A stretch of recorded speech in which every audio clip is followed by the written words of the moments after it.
Genesis 9:27. God enlarged Jephthah and let him dwell in the tents of Shem, and let Canaan be his servant. This would be fulfilled.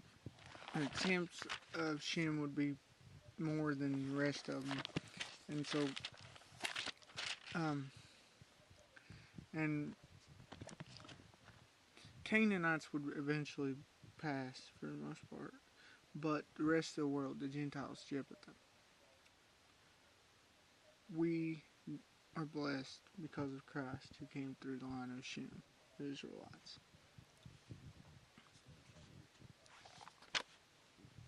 Okay, 1 Samuel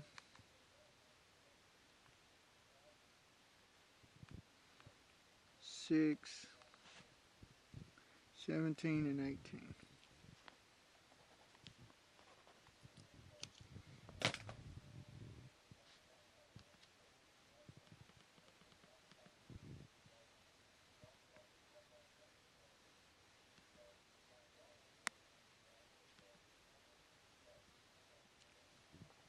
And these are the golden hemorrhoids, which the Philistines returned for a trespass offering to the Lord, one from Ashdod, one from Gaza, one from Askelon, one from Gath, and one from Ekron, one from each of the 5 cities in Philistine, representing them all.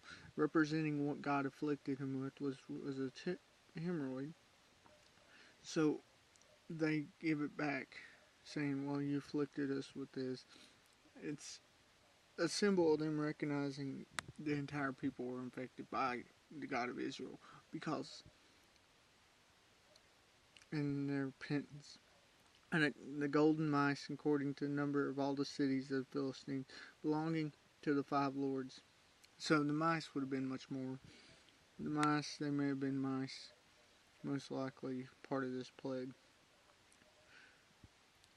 Both the fenced cities and the country villages, even to the great stone of Abel, on which they sat down the ark of the Lord, which the stone remains to this day in the field of Joshua the Beth-Shemite. So, the time 1 Samuel was written, it was still there. Which may have been during the time of David, may have been, I don't know. And most likely that may have been added later by Ezra, so it may be during his time that it was there, the rebuilding of the temple area.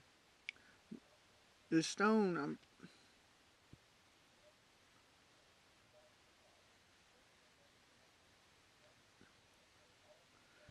I'm pretty sure was a place around where the Temple Mount would be built.